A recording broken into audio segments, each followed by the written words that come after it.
After surrendering 56 points in the paint on 45 attempts during their first-round exit, LA knows its title hopes hinge on finally landing a true rim protector. This summer, the Lakers are on a mission to add a 7-footer, but will this size upgrade be the missing piece, or a gamble that costs them more than it gains?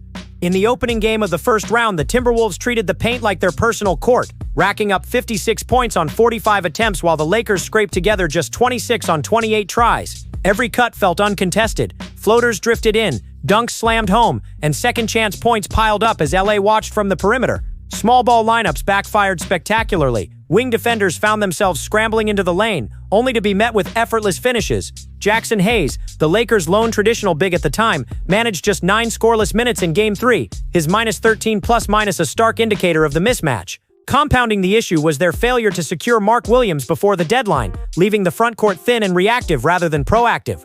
What should have been a seamless upgrade became an offseason regret, and that glaring vulnerability under the basket didn't just haunt one night, it set the tone for the entire series. With title aspirations on the line, the Lakers now face a clear mandate: bring in a bona fide rim protector, or risk another early exit. Rob Pelinka's blueprint for LA's next big man reads like a scouting report for a unicorn. First and foremost, he must be a deterrent at the rim, someone whose mere presence alters shots and forces drivers to think twice. Beyond shot blocking, the Lakers need a lob threat, a big who can finish alley-oops and punish opponents on drop coverage. Free throws can't be an afterthought. Pelinka wants someone shooting at least 60% from the stripe so that late-game fouls don't become a liability. On the boards, this center must gobble rebounds on both ends to fuel transition and end second-chance points. Finally, the contract must slot under the mid-level exception or be attainable in a modest trade, no max money albatrosses that hamstring future flexibility. In short, LA isn't just seeking height, they're hunting a two-way anchor who steps in day one, holds up beside their stars, and keeps the championship window wide open. Condensing that wish list into a realistic target is where the real challenge lies. Now let's break down the 3 veteran centers most likely to meet LA's unicorn checklist, each bringing clear strengths, but also some deal breakers. Clint Capella. Capella's game is built on pure deterrence. He averaged over 12 rebounds and nearly 2 blocks per contest last season, smothering drives and snatching every miss. Slip him beside LeBron and Reeves, and opponents would think twice before veering into the paint. Yet his free throw stroke remains a liability. He sank just over half of his attempts in 2024-25, and at 31, his motor on the boards is starting to dip. Brook Lopez. Lopez offers a rare blend of rim protection and spacing. He swats roughly 1.8 shots per game while shooting above 35% from deep, pulling opposing bigs out to the perimeter and opening driving lanes for LA's stars. His savvy footwork masks age, yet that same age means slower closeouts on smaller lineups and potential mismatches in pick-and-roll coverages. Steven Adams. Adams isn't an athletic marvel, but his brute strength turns screens into sieves and cleans the glass like few others. He ranked top 5 in offensive rebound percentage, giving LA extra possessions in crunch time. However, Adams offers little in terms of shot blocking range or floor spacing, and fitting him under the taxpayer mid-level exception would leave almost no room for roster tweaks elsewhere. Each of these free agents checks key boxes: rim protection, rebounding, veteran savvy, but none satisfies the entire wish list. Capella brings mobility, but misses the stripe. Lopez spaces the floor but risks slow-speed mismatches, and Adams provides toughness at the expense of shooting and mobility. Choosing one means accepting a trade-off, which forces the Lakers to prioritize their most urgent needs: immediate interior defense or long-term roster balance. Beyond the open market, LA could swing a trade for a young, controllable big if they're willing to part with draft capital. Walker Kessler stands out as the ultimate rim protector, swatting over 3 shots per game and operating on a rookie-scale deal worth under $5 million. His timing and length disrupt every drive, and he rebounds at an elite rate. The hitch? Atlanta would demand multiple first-rounders for the 22-year-old, and the Lakers would sacrifice future flexibility for immediate defense. Nick Claxton offers a more attainable package. At 25, he already boasts switchability and playmaking vision uncommon for a 7-footer, thriving in pick-and-roll coverage and making the extra pass when doubles arrive. His contract is modest enough to pull off via a mid-level trade, but questions linger about his finishing consistency and a back injury that flared late in the season. Jarrett Allen represents the middle ground, an all-star caliber rebounder and lob threat shooting above 65% from the line.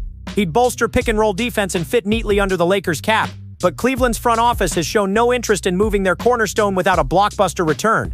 That leaves LA deciding whether to mortgage picks for Kessler's upside, bet on Claxton's upside and health, or chase Allen's polished game at a prohibitive price. Either way, the trade route demands sacrifice, and the Lakers must weigh short-term gain against long-term cost. If the Lakers want to swing for the fences, there are a few higher-risk, higher-reward targets that have popped up in trade chatter. Kristaps Porzingis. At 7'2", he combines elite shot blocking with corner three-point range, giving you a two-way threat most bigs can't match. His mobility on closeouts forces opposing bigs out of the paint, and he's become a reliable post scorer when healthy. The downside? A serious injury history and massive salary commitment make him a precarious fit. Plus, Boston is unlikely to facilitate a deal that helps a conference rival. DeAndre Ayton, once a #1 overall pick. Ayton's talent is undeniable. His frame and touch in the paint check multiple boxes. He averaged near a double-double this past season, and still flashes the soft hands and rim finishing skills the Lakers crave. Yet attitude concerns and a bloated contract in the back half of his deal raise red flags, buying low risks, paying a premium for a rebound that may never fully materialize. Daniel Gafford, the Mavericks' pick-and-roll dynamo, fits alongside a playmaker like Luka Doncic perfectly. His timing, burst, and finishing through contact have even sparked talk of a Slovenian Olympic roster spot.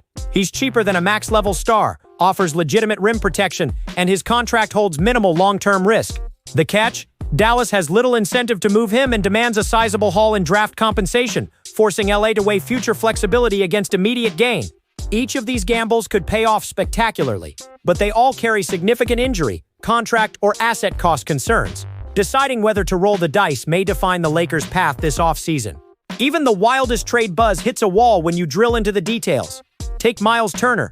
He led the NBA with 3.4 blocks per game in 2024-25, a perfect deterrent for any rim attack. Yet Indiana's front office has publicly committed to building around him, and the Pacers would demand a king's ransom in young talent and first-round picks, far more than LA can afford without crippling its future flexibility. Rudy Gobert remains the defensive gold standard, earning 3 Defensive Player of the Year awards. His mere presence alters opponents' shot charts, but Utah's rejection of any deal that aids a Western Conference rival and his looming max salary extension make him a non-starter.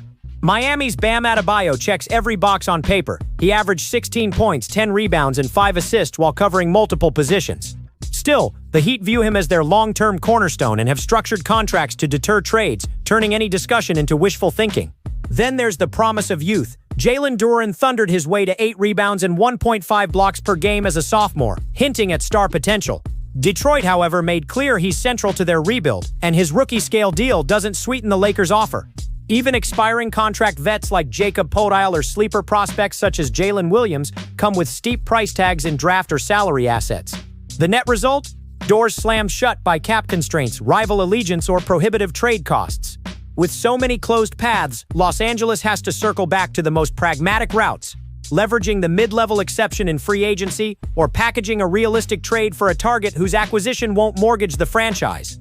Los Angeles finds itself at a pivotal juncture. The first route is the straightforward plug-and-play. Burn the mid-level exception on a veteran like Clint Capella. He brings instant rim deterrence and elite rebounding. But his free throw woes and creeping age mean late-game fouls could become liabilities, and he may not hold up through back-to-back playoff battles. It's safe, it's predictable. But is it enough to push this roster past its current ceiling? The second path demands a bolder commitment. Swing a significant trade for a young charged rim protector such as Walker Kessler or Nick Claxton. That choice comes with a cost in draft capital or salary flexibility, and hinges on projections rather than proven playoff toughness. Yet the upside is a multi-year anchor who could grow alongside LA's core, potentially altering opponents' game plans for seasons to come. There's also the middle ground, targeting a savvy veteran like Brook Lopez or Steven Adams. They offer floor spacing, toughness, and veteran know-how without mortgaging the future completely. But each carries its own compromise. Lopez's lateral limitations, Adams's limited shooting, or Claxton's health questions. No matter which avenue they pursue, one truth remains: the paint can no longer be tipped in favor of the opposition. The decision will shape not only the next 82 games, but the entire title window for LeBron and company. Will the Lakers choose the sure thing to shore up this season? Or will they roll the dice on a higher ceiling talent that could redefine their interior defense for years? Summer's clock is ticking. One move and the 2025-26 playoff narrative shifts. The question is, which gamble will LA take on its quest to reclaim championship glory?